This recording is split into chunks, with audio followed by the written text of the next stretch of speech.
Hello student, I hope आप सभी ठीक होंगे। ये आपकी बीएससी थर्ड ईयर की 5th सेमेस्टर के लिए क्लास है, जिसमें आपकी यूनिट फर्स्ट चल रही है, जिसमें इंट्रोडक्शन ऑफ यूग्लिना वर्डिस ख़त्म हो चुका है। आज आपका चलने वाला है स्ट्रक्चर ऑफ यूग्लिना वर्डिस, जिसमें हम स्ट्रक्चर ऑफ यूग्लिना देखेंगे। यूग्लिना के सेंटर पर हम एक पॉइंट ड्रा करेंगे जिसे बोलते हैं ब्लीफेरोप्लास्ट। ब्लीफेरोप्लास्ट से ओरिजिनेट होता है फ्लैजिलम। फ्लैजिलम जो होते हैं या लोकोमोशन में हेल्प करते हैं। ब्लीफेरोप्लास्ट के साइड में ही होते हैं एसेसरी कंट्रक्टाइल वैक्यूल। वैक्यूल जो होते हैं ये खाली स्पेस होता है, और इसमें होते हैं रिजर्वायर। रिजर्वायर वही होते हैं जो पेलिकल जब मुड़ जाता है फ्लास्क टाइप का स्ट्रक्चर बनाता है, उसे ही हम रिजर्वायर बोलते हैं। जो पेलिकल होते हैं जब वे मुड़ जाते हैं, ऐसे मुड़ जाते हैं, फ्लास्क टाइप स्ट्रक्चर बनाते हैं, उसे ही हम रिजर्वायर बोलते हैं। रिजर्वायर बोलते हैं। रिजर्वायर के जस्ट ऊपर ही स्टिग्मेटा होता है, जो सेंसरी ऑर्गन होते हैं। सेंटर से एक स्ट्रेट लाइन ड्रॉ करेंगे जिसे बोलते हैं राइजोप्लास्ट। राइजोप्लास्ट के साइड में होता है ग्रेन्यूलर पैरामाइलम बॉडीज। पेलिकल, इसमें जो सेलवाल होती है, यूग्लिना की जो सेलवाल होती है वह बनी होती है पेलिकल। पेलिकल की बनी होती है या आउटर मोस्ट लेयर होती है। यूग्लिना में सेलवाल होती है, लेकिन वह सेलुलोज की नहीं बनी होती, वह पेलिकल की बनी होती है, जो एक प्रोटीन होता है। फिर इसमें देखें, फिर आता है इसमें न्यूक्लियस।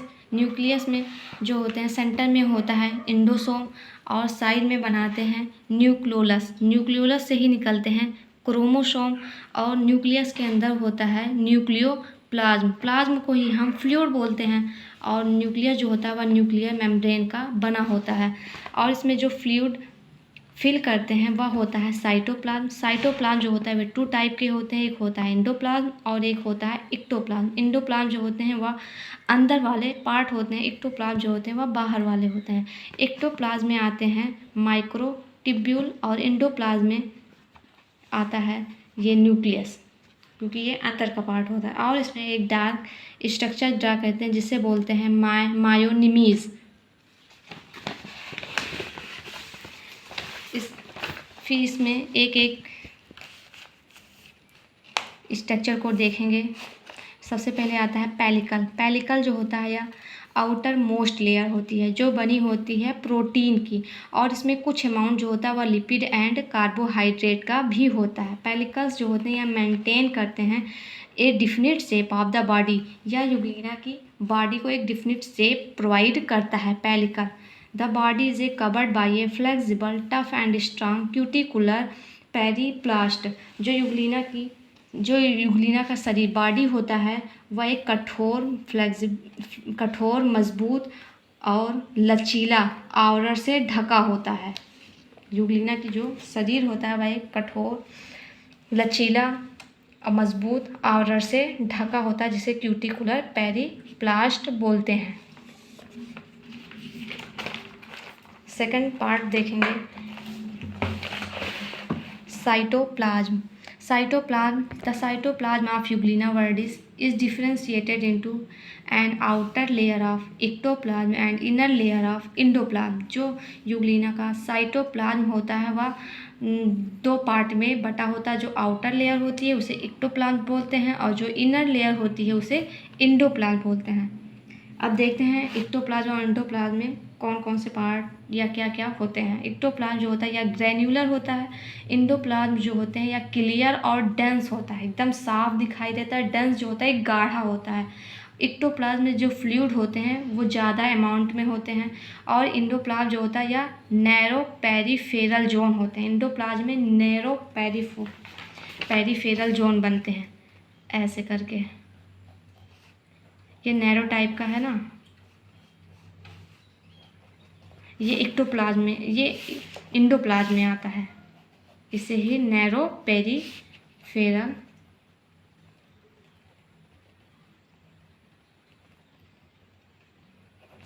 जोन बोलते हैं।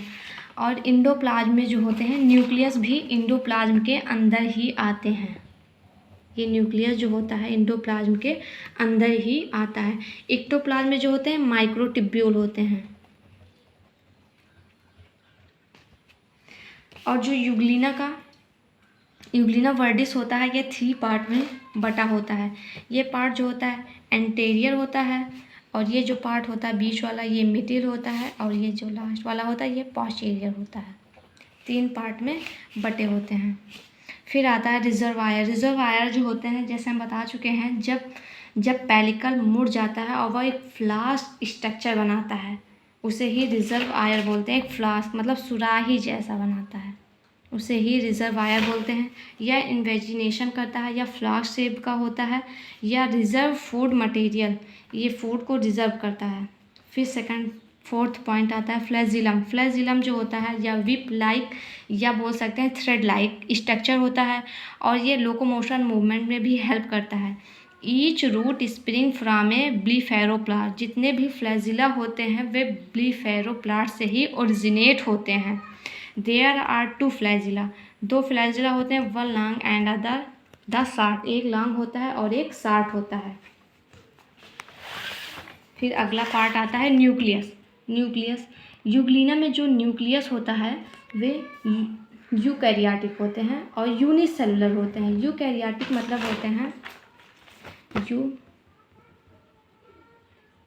यूकैरियोट्स होते हैं। यू मतलब होता है ट्रू और कैरियोट्स मतलब होता है न्यूक्लियस। यूग्लिना में जो न्यूक्लियस होता है वह ट्रू न्यूक्लियस होता है, मतलब कि एक परफेक्ट न्यूक्लियस होता है। उसमें एंडोसोम होते हैं, न्यूक्लियोलस होते हैं, क्रोमोसोम होते हैं, न्यूक्लियोप्लाज्म होते हैं। एक परफेक्ट न्यूक्लियस होता है यूग्लिना में। Euglena has a single. Euglena में जो न्यूक्लियस होता है वह सिंगल होता है, लार्ज होता है, राउंड और Oval and vascular nucleus line in A definite position. एक डिफिनिट पोजीशन पे प्रेजेंट होता है। फिर the nucleus contain a central body. जो न्यूक्लियस होता है वह कंटेन करता है सेंट्रल। न्यूक्लियस में जो सेंट्रल बॉडी होता है उसे बोलते हैं इंडोसोम। ये सेंट्रल बॉडी होता है न्यूक्लियस का, जिसे बोलते हैं इंडोसोम। द न्यूक्लियस वही बोल रहा है यहाँ, the nucleus contain a central body known as endosome. जो न्यूक्लियस कंटेन करता है सेंट्रल बॉडी उसे बोलते हैं endosome, which is also known as, और उसी को हम एक और नेम से जानते हैं जिसे बोलते हैं न्यूक्लियोलस। और न्यूक्लियोलस को हम कैरियोसोम के नाम से भी जानते हैं, इसका एक और नेम है। फिर इसका अगला पार्ट आता है स्टिग्मा। स्टिग्मा जो होते हैं ये रिजर्वायर के नियर प्रेजेंट होता है और ये सेंसरी ऑर्गन होते हैं। It function as a lens and is sensitive to light. ये जो होते हैं या लेंस यह एक लाइट का काम करते हैं। स्टिग्मा और पैरामाइलम जब मिलते हैं तो एक फोटो रिसेप्टर का काम करते हैं। जब क्लोरोफिल और लाइट सब प्लांट को मिलेंगी, क्योंकि जो यूग्लिना होता है वह प्लांट और एनिमल्स के बीच की संयोजक कड़ी होती है, तो जो यूग्लिना होते हैं वे सेल्फ खुद पे डिपेंड होते हैं। वे अपना भोजन स्वयं बना भी सकते हैं, बना भी नहीं सकते, कहीं कहीं ऐसी पोजीशन होती है। लेकिन जब स्टिग्मा और पैरामाइलम मिलते हैं तो ये फोटो रिसेप्टर का काम करते हैं और ये अपना भोजन स्वयं बना लेते हैं। इससे एक लाइट निकलती है, उसमें क्लोरोफिल पहले से प्रेजेंट होता है क्योंकि वह ग्रीन होता है, उसमें क्लोरोफिल है तो उसमें तो लाइट जब मिलती है तो अपना भोजन स्वयं बना लेते हैं। फिर इसका अगला पार्ट आता है कंट्रैक्टाइल वैक्यूल। कंट्रैक्टाइल वैक्यूल जो होते हैं, वैक्यूल खाली स्पेस, वैक्यूल वो ही होता है जहाँ खाली स्पेस होता है। It is a large osmoregulatory body. यह एक लार्ज आस्मो रेगुलेटरी बॉडी होती है। It lies near the reservoir on one side. जो कंट्रैक्टाइल वैक्यूल होता है ये है कंट्रैक्टाइल वैक्यूल जो होता है, या रिजर्वर इस साइड में होता है या रिजर्वर के एक साइड में प्रेजेंट होता है कंट्रैक्टाइल वैक्यूल।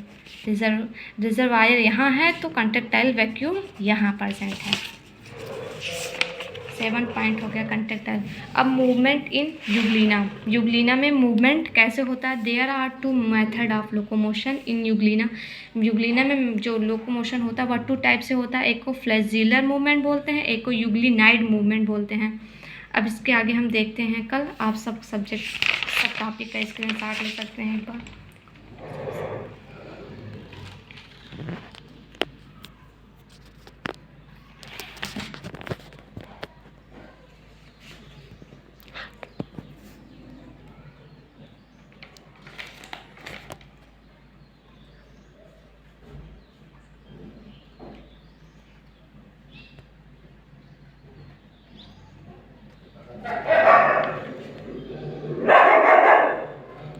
I hope आपको समझ में आ गया होगा और आप स्क्रीनशॉट ले चुके होंगे। Thank you so much watching for this video.